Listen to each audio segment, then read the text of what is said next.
hacker named Rose87168 claims to have pulled off one of the biggest cyber heists of 2025, stealing over 6 million records from Oracle Cloud. But Oracle says that never happened. The hacker posts examples of encrypted credentials, Java key store files, and more, allegedly offering the data for crypto and zero-day. Hello everyone, welcome to Priviso live episode 29, your dose of information security, risk and ICT legislation from a wet and chilly Priviso office. Hello listeners, this is Stephen here. Summer really is drifting away. Stephen, did you catch the news? Oracle finally admitted to a data breach this week. It involved attackers stealing old client credentials from a legacy system last used in 2017. They're saying it hit Oracle Cloud and Health Services. Yes, I saw that. Took them long enough, right?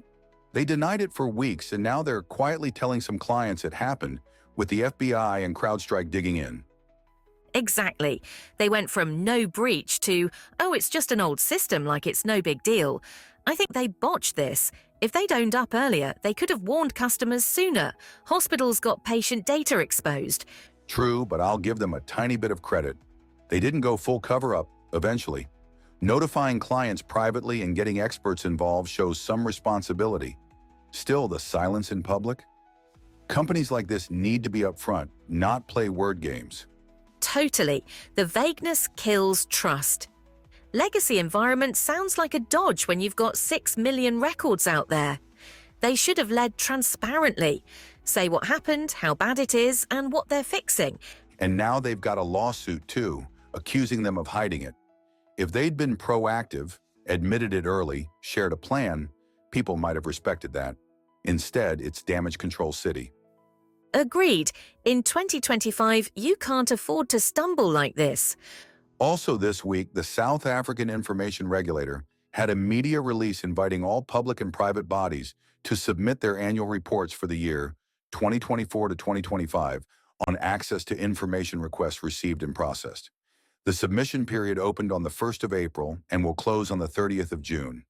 You know, we've talked about PAIA, but not much about its related act, PAIA, or the Promotion of Access to Information Act. While PAIA discusses privacy, PAIA discusses company transparency and the process of giving people access to information. It places some serious obligations on companies. So let's unpack what businesses need to know to stay compliant. Exactly. PAIA came into effect in 2001, rooted in Section 32 of the South African Constitution, which guarantees everyone the right to access information held by the state or private bodies, if it's needed to exercise or protect a right. For companies, this means they can't just lock away their records and throw away the key. Right. PAIA applies to both public and private bodies, but today we're focusing on private companies, like your local retailer, tech startup, or even a big corporation. The law says they have to provide access to records under certain conditions. So what's the first big obligation, Stephen? First, every private company has to compile and maintain a PAIA manual. This is a document that outlines what records the company holds and how someone can request access to them. It's like a roadmap for transparency. Yes, Section 51 of PAIA makes this mandatory. The manual must include the company's contact details, a description of the records it keeps, like financials, employee data, or client info, and the process for submitting a request. It's not optional, even for small businesses. And here's the kicker. Companies need to make this manual public. If they have a website, it should be uploaded there. If not, it has to be available at their office for anyone to inspect. Plus, they used to have to submit it to the South African Human Rights Commission, but now the Information Regulator oversees PAIA enforcement. Oh, and don't forget, since the Protection of Personal Information Act, or PAIA, came into play, the manual also needs to detail how the company processes personal data. It's a 2-for-1 compliance deal, but what happens if a company skips this step? Well, it's a criminal offense to not have a manual. You could face fines or even jail time, up to 2 years. The Information Regulator has been cracking down lately, issuing compliance notices to make sure companies shape up. Okay, so the manual's in place. What's next? Well, companies have to be ready to handle requests for information. Anyone, a customer, an employee, even a competitor, can ask for a record if they can show it's needed to protect a right. Exactly. The company has to appoint an information officer, usually the CEO or someone they delegate, to deal with these requests. When a request comes in, it has to be in writing, on a specific form, and may include a fee, usually around 50 Rand. The company then has 30 days to respond. And they can't just say no without a good reason. PAIA lists grounds for refusal, like if the info is personal data about someone else or it's commercially sensitive, like trade secrets. But here's the twist. There's a public interest override. They might have to hand it over if the record shows a serious legal breach or public safety risk. Yes, it's a balancing act. Companies have to weigh transparency against privacy and their own interests. If they refuse a request, they need to explain why in writing, and the requester can appeal to the Information Regulator or even take it to court. It's a lot of responsibility. And if a company destroys or hides a record to avoid giving access, that's another offence under PAIA with fines or possible jail time again. So they've got to keep their records straight and accessible.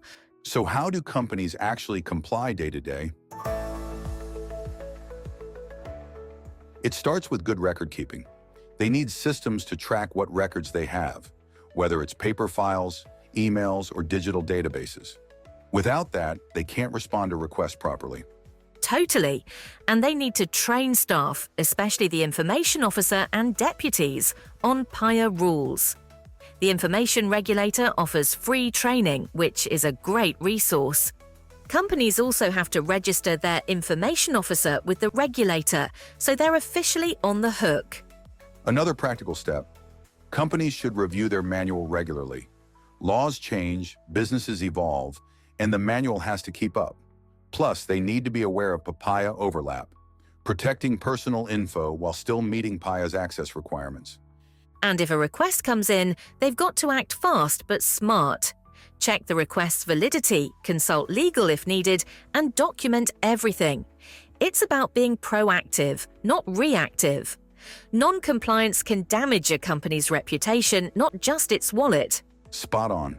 The bottom line is that PAIA forces companies to be accountable. It's not just a legal box to tick.